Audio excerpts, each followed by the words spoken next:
రావు గారు ఉన్నారు. దానికంటే ముందు చాలా అంటే కాలువలు ఇప్పుడు వారుతున్నాయంటే గతంలో వారు మంత్రి ఉన్నప్పుడు ఆ కాలువలు వారలేదా అధ్యక్ష? వారలేదా?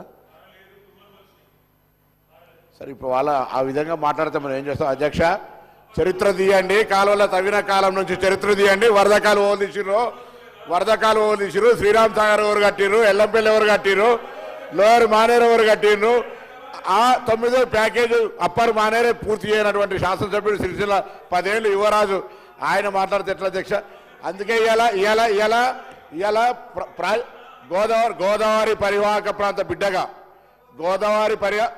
అరే మీరు ఇలా నాకు హుస్నాబాద్ నియోజకవర్గంలో గౌరవేలి ప్రాజెక్టు కడితే దానికి డిస్ట్రిబ్యూషన్ సిస్టమే అధ్యక్ష. 80% పూర్తి అయిన ప్రాజెక్టును మీరు వచ్చి 2014లో గౌరవ కేసీఆర్ గారు నేను కుర్చేసుకొని కడతా అన్న ప్రాజెక్టు కూడా పూర్తి కాకపోతే కుర్చేసుకొని కడతా అన్న ప్రాజెక్టు కూడా హుస్నాబాద్ బిడ్డగా ఇలా హుస్నాబాద్ లా కుర్చేసుకున్న ప్రాజెక్టు పూర్తి కాలే. దానికి ఏం చేయాలి చెప్తారు? గోదావరి పరివాహక ప్రాంతంలో టీఆర్ఎస్ పార్టీ అధికారంలోకి రాకముందు కూడా 80% ఇరిగేషన్ తోటి ఆనాడు వరి ఉత్పత్తిలో ఈస్ట్ గోదావరి వెస్ట్ గోదావరి తోటి పోటీ ఉన్నటువంటి జిల్లా నాది. ఆ జిల్లాను అవమానపరిచి ఇరిగేషన్ లేదు మీ మీద వచ్చినామని చెప్తే పొరపాటు అధ్యక్ష. సభను తప్పుదోవ పట్టించినట్టు ఇవాళ ఆనాడు కూడా ఉమ్మడి రాష్ట్రంలో వరి ఉత్పత్తిలో కరీంనగర్ జిల్లా ఈస్ట్ వెస్ట్ గోదావరితో దాటిపోయినటువంటి పరిస్థితులలో పిలువన్న మాజీ శాసనసభ్యులు ఇక్కడ చరిత్రలో ఉన్నటువంటి పౌర సరఫరాల శాఖ మంత్రులు ఆ రికార్డు చెప్పండి అధ్యక్ష, వీళ్ళ సభ్యులకు చెప్పండి. ఇలా ఖచ్చితంగా కరీంనగర్ జిల్లా ఎల్లంపల్లి ప్రాజెక్టు కావచ్చు, లోయర్ మానేరు నేను చిన్న పిల్లలు ఉన్నప్పుడే కట్టిన అధ్యక్ష. వీళ్ళు ఇలా కొత్తగా దానికి వచ్చి నేను అడుగుతా కడియం శ్రీహరి గారు ఇలా మీ ప్రాంతం గణపురం నియోజకవర్గానికి కూడా నీళ్ళు వచ్చే గౌరవేలి ప్రాజెక్టు పరిస్థితి ఏంది? ఎందుకు పూర్తి చేయించలేకపోయారు 10 సంవత్సరాల? ఏం పూర్తయింది మాకు తెలియదు. నీళ్ళు ఇవ్వను, ఇప్పుడు నీళ్ళు ఇవ్వనండి. నేను అక్కడ ఎమ్మెల్యేను. గౌరవేలి ప్రాజెక్టు పూర్తయిందంటే ఎందుకు నీళ్ళు ఇస్తలేరు అని అడుగుతాను. ఇలా నేను కాలువలు ఎక్కడున్నాయి రండి, మీరు ఒక సభ కమిటీని సంఘాన్ని రమ్మని ప్రత్యక్ష అబద్ధం వాళ్ళు చెప్తున్నా నేను చెప్తున్నా తెలుసా అధ్యక్ష? ట్యాంక్ బండ పూర్తయింది, దాన్ని నింపు, కానీ కాలువలే లేవు. ఇట్లా వాళ్ళు ఏం పడతారు తప్పుడు సమాచారంగా కాలువలే లేవు, కాంగ్రెస్ హయాంలో నీళ్ళే లేవు అని మాట్లాడితే ఎట్లా అధ్యక్ష? తుమ్మలు మొలిసినాయి.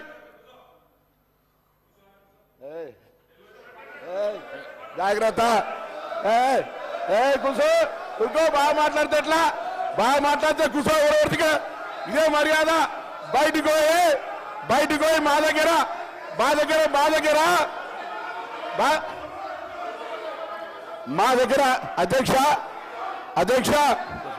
అధ్యక్ష నేను వాళ్ళు భయపెట్టిస్తే భయపెట్టారు కాదు. కూర్చో అంటే కూర్చోమనడానికి ఏం కాదు, నేను పాలేరు కాదు. వాళ్ళు కూర్చో అనగానే కూర్చోడానికి పాలేరు కాదు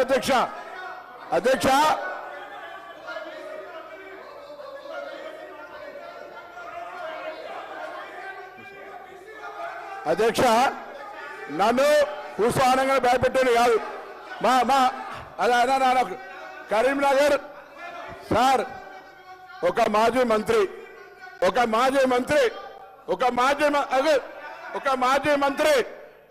మంత్రి కరీంనగర్ ఒక మీటింగ్ లా సార్ ఒక్క నిమిషం కూర్చొని బెదిరిస్తారు అధ్యక్ష. మీరు చెప్పండి, ఒక్క నిమిషం మీరు చెప్పండి, కూర్చుంటే నేను ఒక్క నిమిషం మంత్రి గారు ఒక్క నిమిషం. గౌరవ కేటీఆర్ గారు కూర్చోండి సార్.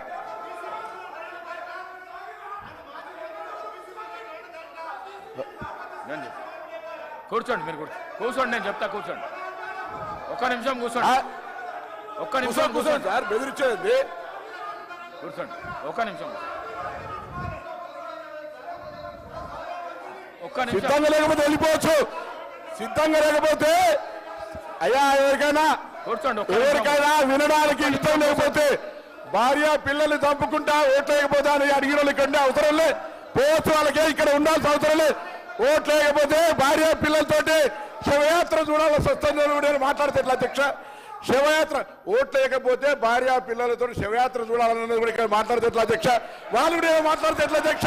వాళ్ళు కూడా ఆఖరికి సానుభూతి 12 ఏళ్ళ పాప అధ్యక్ష, 12 ఏళ్ళ పాపతోటి నేను చనిపోతాం మీరు ఓటేకపోతా అంటే ఇది ఏం అధ్యక్ష? వాళ్ళు కూడా ఇక్కడ మాట్లాడితే ఎట్లా అధ్యక్ష? దయచేసి సభ్యులు మళ్ళీ గవర్నర్ గారు కూడా చెప్తా కూర్చోండి. రాజకీయాలు బ్లాక్ మెయిల్ గా అవుతున్నారు అధ్యక్ష. అటువంటి వాళ్ళు మాట్లాడితే ఎట్లా అధ్యక్ష? నన్ను కూర్చోమంటారా వాళ్ళు? ఏం నైతికత, ఏం నైతికత ఉన్నది? ఇలా ప్లీజ్ ఓట్లు వేసుకుంటే 12 ఏళ్ల పాప ఆమె మానసిక పరిస్థితి ఏం కావాలి అధ్యక్ష? అటువంటి వాళ్ళు ఇలా మేము ఓట్లు వేయకపోతే ఆత్మహత్య చేసుకొని మేము ఇలా శివయాత్ర చేయాల్సి వస్తుంది బ్లాక్ మెయిల్ చేసుకున్న వాళ్ళు ఇలా మాట్లాడితే ఎట్లా అధ్యక్ష? అందుకే దయచేసి మళ్ళీ ఒక్కసారి కూడా కరీంనగర్ సంబంధించి కరీంనగర్ బిడ్డగా ఇరిగేషన్ ప్రాజెక్టులు ఉమ్మడి రాష్ట్రంలో కూడా అభివృద్ధి జరిగింది. దాని తర్వాత కాంగ్రెస్ పార్టీ చేసింది. మేమందరం కూడా వరద కాలువలు చేసింది అధ్యక్ష, శ్రీరామ్ సాగర్ ప్రాజెక్ట్ నీళ్ళెక్కే అధ్యక్ష, లోయర్ మానేరు ఎవరు కట్టిన అధ్యక్ష, ఎల్లంపల్లి ఎవరు కట్టిన అధ్యక్ష, దాని మీద చెప్పకుండా ఏది పడుతుందో చెప్తే ఇవాళ మీరు చెప్పిన గౌరవాలు కాలే. అదే హరీష్ రావు గారి దగ్గర మల్లన్న సాగర్ అవుతుంది, కొండపోచమ్మ అవుతుంది, ఇవన్నీ ఇవి ఎట్లా జరుగుతుంది? కాబట్టి దయచేసి మాకు కూడా కుర్చేసుకొని కడతాన ప్రాజెక్టు కేసీఆర్ గారి ప్రాజెక్టు పూర్తి కాలేదని చెప్పడం కొరకు దయచేసి ఈ సందర్భంగా మీ దృష్టికి తెచ్చిన అధ్యక్ష. నమస్కారం. వాళ్ళు కూర్చోమంటే కూర్చొని భయపడేది కాదు అధ్యక్ష. మీ ఆదేశాన్ని పాటిస్తాం, తప్పకుండా సభా మర్యాద కాపాడుతాం. కూర్చోండి మీరు. గౌరవ కేటీఆర్ గారు సీనియర్ శాసనసభ్యులు, మీరు